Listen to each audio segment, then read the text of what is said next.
पवार साहब कैसे इसे देखें, क्या कोई अफवाह की वजह से इस तरह की पैनिक सिचुएशन क्रिएट हुई है? ये सरकार से ही कोई कमी रही कि पहले विस्तृत कार्य योजना नहीं बनाई, जनता को भी और होटल एसोसिएशन सबको साथ में मिलकर के उनको भरोसे में लेकर के और इनको बताना चाहिए था, जैसे खेड़ा साहब की शंकाएं हैं और अभी जो बाकी भी हमारे साथ राजेश अग्रवाल जी कह रहे हैं, कैसे देख रहे हैं आप?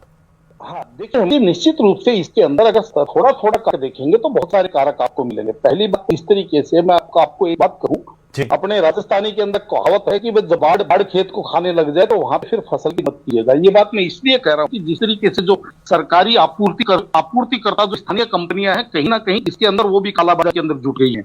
और उसके साथ जिस तरीके से अफवाह बनी, जिस तरीके से माहौल बना और जिसको कहते हैं अति भंडारण की स्थिति में लोग अति भंडारण के पीछे लग गए।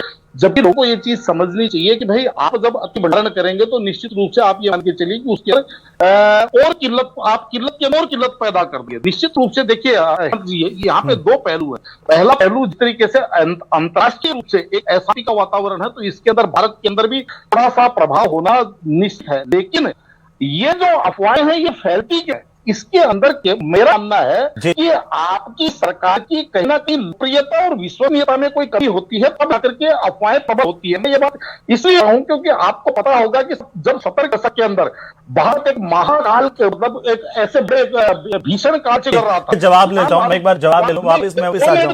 एक मिनट पूरी हो जा दीजिए। लाल बहादुर शास्त्री जी ने घोषणा जनता से अपील की थी कि आप हफ्ते में एक उपवास रखिए, जनता उनकी बात का अनुसरण करने लगी। अब नरेंद्र मोदी जी की बात चाहिए 2000 प्रधानमंत्री एक अपील की और 4 करोड़ लोगों ने गैस सब्सिडी छोड़ी। अब आप ये बताइए, एक बार 4 करोड़ गैस सब्सिडी छोड़ने के लिए तैयार थे और आज लोग अपना 3 सिलेंडर बढ़वाने के पीछे हुए, तो कहीं ना कहीं विश्वसनीयता और लोकप्रियता के अंदर इसको आप कमी के रूप में आएंगे। मेरा तो ये मानना है। खंडेलवाल साहब जवाब दीजिए, बहुत बड़ी बात उन्होंने कही है। मैं वापस सब कुछ कर रहे हैं, एक टिप्पणी लोगों का जी। मैं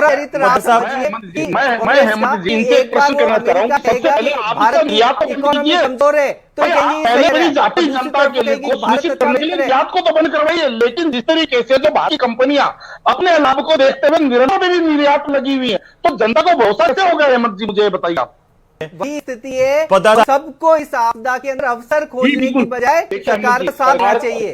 साथ में वो विषय नहीं है, सरकार 100% साथ में राष्ट्रीय मुद्दे इसके अंदर निश्चित रूप से भारत की जनता के साथ सरकार का पूरा समन्वय होना चाहिए। अगर सरकार अब जनता में भरोसा उत्पन्न कर पाएगी तो इस तरीके की अफवाहें नहीं हो पाएंगी। कोरोना के अंदर आपने देखा होगा बहुत सारी अफवाह फैलाने की कोशिश की, लेकिन जनता उस टाइम सरकार का इकबाल इतना था कि जनता ने उसी को हाथों हाथ लिया, जैसे सरकार ने बोला। लेकिन सरकार तो कह रही है ना कि सब कुछ ठीक ठाक है, थोड़ा सा इंतजार कीजिए, पैनिक होने की जरूरत नहीं। बहुत शुक्रिया आप सभी का चर्चा में शामिल होने के लिए।